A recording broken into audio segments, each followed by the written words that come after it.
சட்னிக்கும் தக்காளி சட்னிக்கும் ஒரு வித்தியாசம் உண்டு தெரியுமா? தேங்காய் சட்னி அவ்வளவு சீக்கிரமா தன்னை விட்டு கொடுக்காது. அது ரொம்ப நேரம் அரைக்கணும். ரொம்ப நேரம் அரைச்சாதான் அது தன்னை விட்டு கொடுக்கும் தேங்காய். ஆனா தக்காளி அப்படி கிடையாது. ஒரு அரை அரைச்ச உடனே தன்னை விட்டு கொடுக்கும். ஆனா தன்னை விட்டு கொடுக்கவே கொடுக்காத தேங்காய் சட்னி சீக்கிரம் கெட்டு போய்விடும். தன்னை விட்டு கொடுத்த தக்காளி சட்னி சீக்கிரத்தில் கெட்டு போகாது. அதனால்தான் பெரியவர்கள் சொன்னார்கள், விட்டு கொடுக்கிறவர்கள் கெட்டு போவதில்லை, கெட்டு போகிறவர்கள் விட்டு கொடுப்பதில்லை. பொம்பளை பிள்ளைங்க புடவை கட்டினாலும் அழகா இருக்கும், இந்த மாதிரி கவுன் போட்டாலும் அழகா இருக்கும், பாவாடை தாவணி போட்டாலும் அழகா இருக்கும், சுடிதார் போட்டாலும் அழகா இருக்கும், நீங்க போடுற பேண்ட் ஷர்ட் போட்டாலும் நாங்க அழகா இருப்போம். இவ்வளவு தூரம் பேசுறீங்கல்ல, இந்த புடவை கட்டிட்டு இறங்கி நடந்து போக முடியுமா உங்களால? நானு ஆமா, எது பண்ணாலும் மாமியார் காரி குத்தம் தான் சொல்லுவா.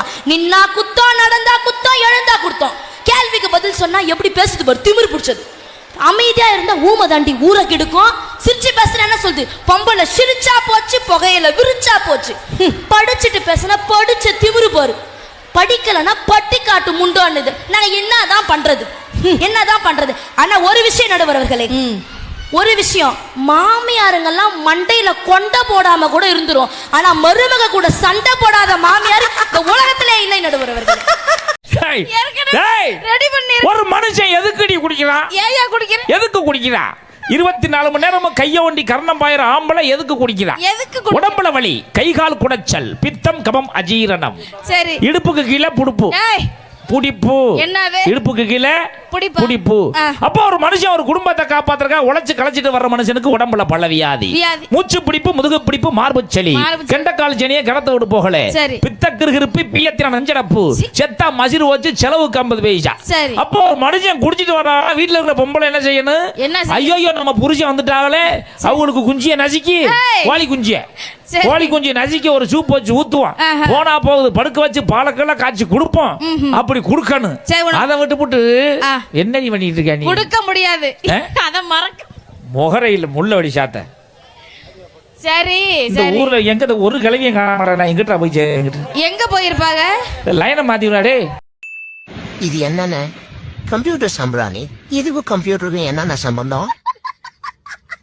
இத தன்ன கேட்டேன், இதுக்கு போட்டு அடிக்கிறாங்க. அறிவு கேட்டவனுங்க. பாப்பா, நான் செத்து போயிட்டா நீ எனக்கு ஒரு நல்லது பண்ணுவியா? என்ன மாமா இப்படி கேக்குற? கண்டிப்பா பண்றேன். என்ன பண்ணணும்? என் ஃப்ரெண்டு குப்புச்சாமி நீ கல்யாணம் பண்ணிக்கணும். ஆனா அவனத்தான் உனக்கு பிடிக்காதே. ஆமா, அவன் இனிமேல் கஷ்டப்படுறத நான் பார்க்கணும். அவன் இனிமேல் சந்தோஷமா இருக்கவே கூடாது. யாருன்னு நீங்க பாத்தீங்க அப்படின்னா, 2 பேர் தான் ஆங்கிலம் அதிகம் பேசுவாங்க. ஒன்னு வெளிநாட்டுக்காரங்க, இன்னொன்னு பார்ல குடிச்சவங்க. இவங்க தான் அதிகமாக ஆங்கிலத்தில் பேசுவாங்க. அவர் அப்படியே ஆங்கிலத்தில் பேசிக்கிட்டு வர்றாரு. தெருவே அங்கிட்ட ஒதுங்கிட்டாங்க. உடனே இவர் வந்தவர் கிணத்தை எட்டி பார்த்துருக்கிறார். அன்னைக்கு பௌர்ணமி. கிணத்துக்குள்ள நிலா இருந்திருக்கு. ஐயோ, நிலா கிணத்துல விழுந்துருச்சு, யாராவது காப்பாத்தவாங்கன்னு கதறி இருக்கிறாரு, அழுது இருக்கிறாரு, உருண்டு இருக்கிறார். அவன் கிடக்குறான் குடிகாரன்னு எல்லாரும் பேசாம போயிட்டாங்க. இவரால் தாங்க முடியல. ஒரு குடிமகனுடைய கடமை என்ன? ஒருத்தன் விழுந்து கிடக்குறான், ஒருத்தனும் துணைக்கு வர மாட்டேங்கிறாங்க, நான் காப்பாத்துறேன் நிலாவை அப்படின்னு ஒரு பெரிய கயரை எடுத்துட்டு வந்து கிணத்துக்குள்ள போட்டிருக்கிறார். போட்டு எப்படியாவது இதை பிடிச்சுக்கோன்னு இழுக்கிறாரு. அது எங்க பிடிக்கும்? பல தடவை உள்ள போட்டு எடுக்கும் போது ஏதோ ஒரு செடியில மாட்டிக்கிச்சு அந்த கயிறு. இழுத்து பார்த்துருக்கிறான், நிலா கயிறை பிடிச்சிக்கிச்சு. ஸ்ட்ராங்கா பிடிச்சிக்கோ, அண்ணன் உன்னைய காப்பாத்துறேன் வேகமா இழுத்து இருக்கிறாரு. அந்த செடி அந்து போய் அப்படியே மட்டமல்லாக்க விழுந்திருக்கிறார். உளுந்த உடனே வானத்துல பாக்குறாரு. என் பேர் அவர் செல்போன்ல எப்படி தெரியுமா சேவ் பண்ணி வச்சிருந்தாரு? மை லைஃப்னு சேவ் பண்ணாருங்க. அப்படிதான் பண்ணுவாங்க. கல்யாணம் ஆச்சு சார், மை வைஃப்னு சேவ் பண்ணாரு. 2 நாள் ஆச்சு மை டார்லிங்னு சேவ் பண்ணாரு. நேத்து என் செல்ல காணமேன்னு அவர் செல்லுல இருந்து ஒரே ஒரு மிஸ்டு கால் கொடுத்தே ராங் நம்பர்னு. உன்னை எனக்கு பிடிக்கவே இல்ல, நான் எப்படி இட்லி வாங்கி தரது உனக்கு அப்படின்னு கேக்குறா. உன்னை பிடிக்கவே இல்ல, அப்புறம் எப்படி நான் இட்லி வாங்கி தரணும்?